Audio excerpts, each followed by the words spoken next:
If you don't live under a rock, then you should know about one of the coolest games on Roblox right now. This is the first Battleground games that has actually added something new that is not a finishing move. In fact, the animations on this game can be sometimes, not gonna lie. The concept, the destruction physics, the smooth gameplay are all some of the things that draws players towards this game. But for me, it was how true this game really is to Jujutsu Kaisen. Today, I'll be breaking down all the differences and similarities between Jujutsu Shenanigans and Jujutsu Kaisen. From reasons as to why Gojo can do a black flash, or why this is a part of the map, I will be explaining it all. Starting with the strongest Jujutsu sorcerer to ever live. Shut up, Sukuna Riders. The Honored One, Gojo Satoru. The reason for this character being called the Honored One is not just because they want to avoid being sued, but also because it is canon. In JJK, Gojo reaches his enlightenment after his battle with Toji and hits us with one of the hardest quotes of the 21st century.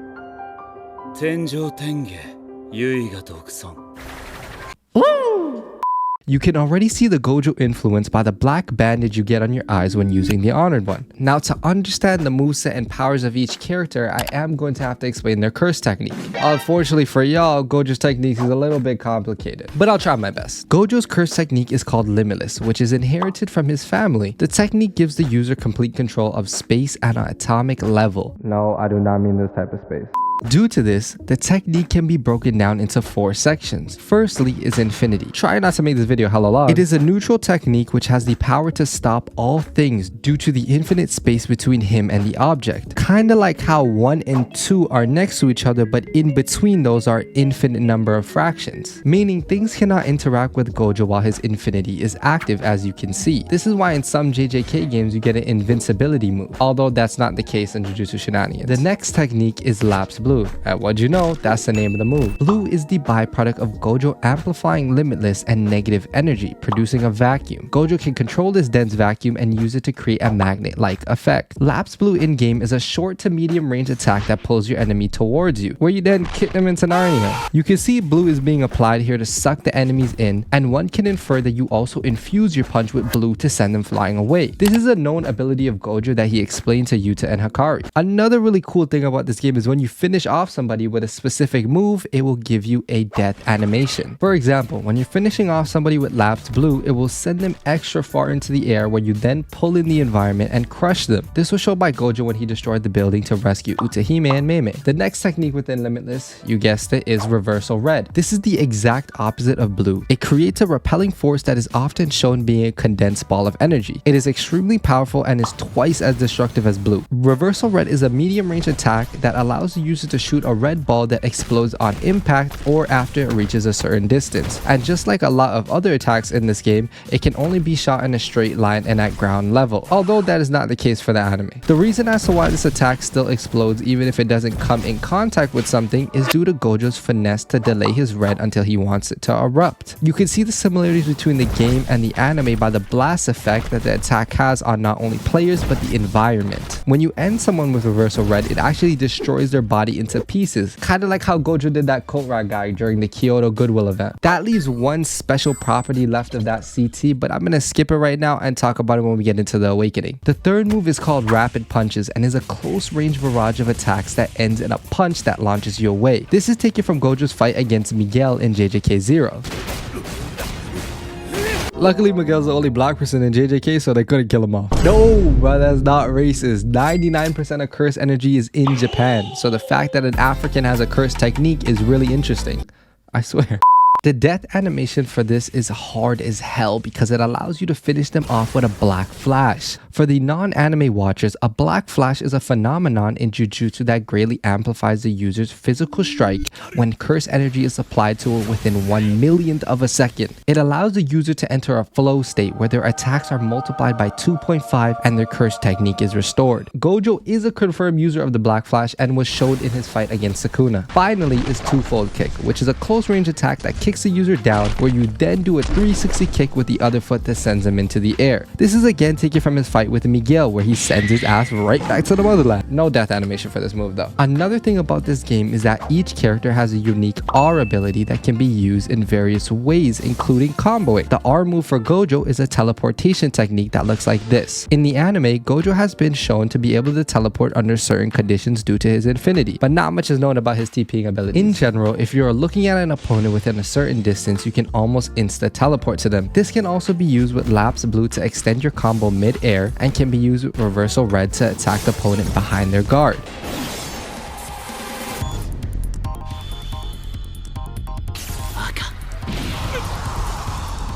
Now let's talk about the awakening for the Honored One. It is called Six Eyes, which are an innate gift inherited by the Gojo clan every 400 years. This alone makes Gojo utterly broken due to it granting him ultra-human perception, being able to understand any curse technique at a glance, see the flow of cursed energy, and manipulate cursed energy on an atomic level. When entering this awakening, you get two text boxes that say, "Let's get a little crazy," which comes from the Kyoto Goodwill event arc where Gojo used the Hollow Purple technique on screen for the first time. You also remove your bandages and reveal the Six Eyes. In the awakening, you get 4 completely new moves. The first being Lapse Blue Max, which allows the user to create a huge dense ball of blue that can be manipulated by holding down the attack and directing it. This is exactly like Gojo's maximum curse energy output Blue, where Satoru creates a center of gravity in a specific space capable of attracting all matter, crushing it all effortlessly akin to a black hole. I love Jujutsu Shenanigans because even the animation to activate Lapse Blue Max is exactly like how Gojo did it when he used it against Toji. There is no specific death animation for this attack, but if you kill someone with it, it does stay there for a few seconds. More on that in a moment. After that is Reversal Red Max, which is just an extremely stronger, faster version of its predecessor. This is inspired by Gojo's first ever use of his red technique in his battle against Toji. I didn't realize how much he had to progress in order to defeat Toji. No special death animation for this one, but you can follow this attack up with your R ability, which sends the user flying while pulling them back into a black flash. This is the first thing original to the game that I haven't seen in the show, but I'm pretty sure Gojo would be able to perform this move if he wanted to. I mean, he's Gojo. Fun fact, if you miss your red and still use the R, you can actually hurt yourself. Finally, we get into the last part of the Limitless technique, which is Hollow Technique Purple. This is an advanced technique that collides the lapse and reversal of Limitless, resulting in an imaginary mass that is launched at the target. The in-game attack is basically a one-for-one replica due to the animation showing how you combine both red and blue to create this massive attack, destroying anything in its path, and is the highest damaging single attack in the game. The death animation for this attack is simply removing all body parts, leaving only the legs behind. Lastly is Infinite Void, which is the domain expansion of Honored One. This allows the player to create a space within a barrier that allows you to become invincible for a short period of time, where you can then use all of your attacks as you choose, but you still do have a cooldown. Before I explain why this occurs, let me explain what a domain expansion really is. Domain expansion is the most supreme technique of any Jujutsu user. It is achieved by expanding one's innate domain with curse energy while using a barrier to construct it inside a separate space. The caster then imbues their curse technique within the barrier to complete the expansion,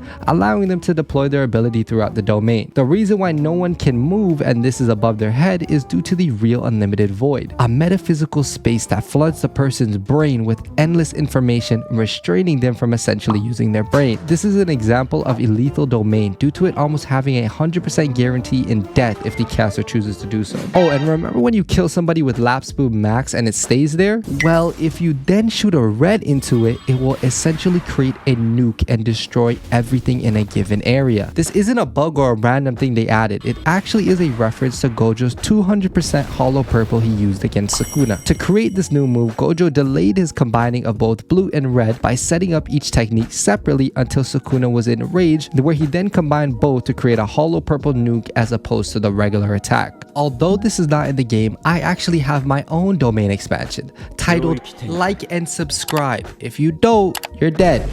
Good luck. Now we ask the question, how similar is this to JJK? Well, you look similar to Gojo when using the Honored One. The moveset is straight from Gojo. The R ability is something Gojo actually does. The Awakening is related to him. The Awakened moveset is still on theme. And the domain expansion is perfect, bruh. Due to these reasons, I'm gonna give Honored One an A+ similarity rating. Next up is the demon himself, Vessel Yuji Itadori. The reason for this character being called Vessel is due to the fact that in episode 1 of JJK, Yuji eats one of Sukuna's fingers, therefore causing him to become his vessel. Without going into manga spoilers, Yuji is an exceptionally gifted Jujutsu sorcerer. His natural physical abilities were at Olympian level since his introduction, and he has only grown stronger physically and curse energy wise. It has been stated by Gojo that Yuji has no innate curse technique but has picked up a few things so far. He somehow has inherited curse technique, blood manipulation, as well as other curse energy infused attacks. Yuji is a natural at fighting and is one of the best at hand-to-hand combat. On top of that, it is said that Yuji is blessed by the sparks of black, meaning on the outside looking in, it seems as if he can use black flash at will, which is broken, fam.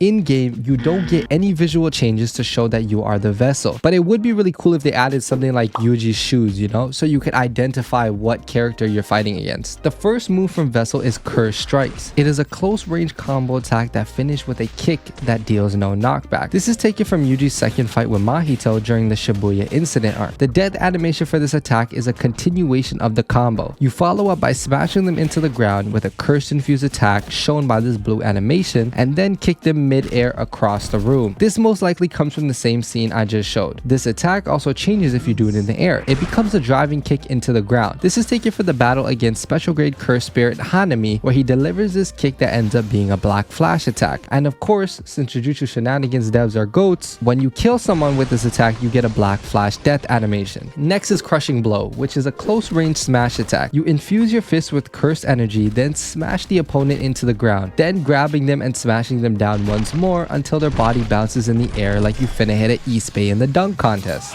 Through my anime knowledge and research, I really wasn't able to find anything specific like this from the anime, but Yuji definitely would be able to perform this attack. There is a death animation for this attack where after smashing the enemy, you then suplex them into the ground, but this also isn't related to Yuji. The only suplex I could find in JJK was when Yuji's besto friendo used it against Megumi in their confrontation, due to Megumi not wanting to objectify women. This attack can also be performed in air and will do what it normally does, but dashes you into the target instead. Past that is Divergent Fist. This is Yuji's signature attack. After Yuji lands a punch on a target, his curse energy flows and makes a stronger second impact. Divergent Fist was often used initially, but after Yuji's fight with Aoitoto at the Kyoto Sister School Goodwill event and the Kyoto third year's critique of this attack, he practically stopped using it. For a while, he even forgot how to use this ability, as it was originally entirely accidental. However, he eventually relearned this technique, and Yuji currently can perform it at will with more finesse. Divergent Fist in-game is a close range attack that delivers a devastating body blow infused with a cursed energy time lag. This is probably most akin to Yuji's first purposeful use of Divergent Fist in the series against a low-level curse spirit. I'm sure you smart cookies have probably figured out why this attack has a use twice ability in the description, and that is because of the explanation Gojo gives right here. 磁力をとどめる技術も未熟だから奇跡に残りがち。それが逆に As well as since Yuji is blessed by the sparks of black, the game rewards you for timing a second attack by giving you a black flash. Finally, the last regular attack is Manji Kick. This is a counter move that will activate when you're hit with any physical attack. It is basically an incredibly timed acrobatic kick. Yuji uses this against Mahito due to his CT being a one-shot if he's touched at all by the palm of his hands. The ancient title martial arts technique, knee release, is needed to perform this attack. Manji Kick can also be used in general for evading attacks too. For example, a reversal red or rabbit escape. No death animation for this one. The R ability for Vessel is a feint. A feint is pretending to do something. This is why all the sweats play Yuji, because in a high level battle, you're trying to predict your enemy before they can attack so you can counter. But if your opponent starts a combo and ends up faking and you use the wrong defense, you're screwed. This feint ability can be used with any attack excluding Manji Kick. Now remember that Yuji is the vessel of Ryomen Sukuna, right? The king of curses, right? Did you really think he was gonna let himself be caged by a teenager? Hell nah. He is evil incarnate and will take over Yuji's body at any chance he gets. When you enter your awakening called King of Curses, you will be prompted with a text box that reads, "You are such an annoying brat." This comes from the time Sukuna took over Yuji's body to deal with the finger bearer. You also get an animation that reveals your multiple eyes just like Sukuna. In this awakened state, all your M1 attacks become basic slashes due to Sukuna's curse technique. At the time of this recording, we are unsure what Sukuna's true curse technique is, but we do know that cleave and dismantle are properties of it, just like Gojo's red and blue. Also, while you're Sukuna, your R ability is changed into a cleave attack that grabs the enemy and tosses them away while slashing. The first move is Dismantle, which is a barrage of precise slashes on the player. This can be done from a decent distance away. This is Sukuna's default ranged slashing attack that is normally used for inanimate objects. However, it can also be used against cursed spirits and sorcerers to great effectiveness. This ability was further enhanced later on, but we'll get into that in a momento. Next up is Open, which is an extremely versatile attack for this game. It is an arrow of fire that upon impact will create a pillar of fire that burns everything in the area. It can be shot from very far away or extremely close and does not damage the user. This is Sukuna's battle with the special grade cursed spirit Jogo. Due to Sukuna being a D1 he decided to kill a volcanic-based cursed spirit with his own pyromancy. We don't know why he did this, but assume it has to do with his real curse technique. As you can see, Sukuna unleashes a fire arrow straight at Jogo, instantly burning him to a crisp, just like the death animation for this attack. After that is Rush, which is a speed blitz attack that grabs onto the enemy, piling through anything in the way, then kicking them up in the air and smashing them into the ground. This is also inspired by Sukuna's fight against Jogo.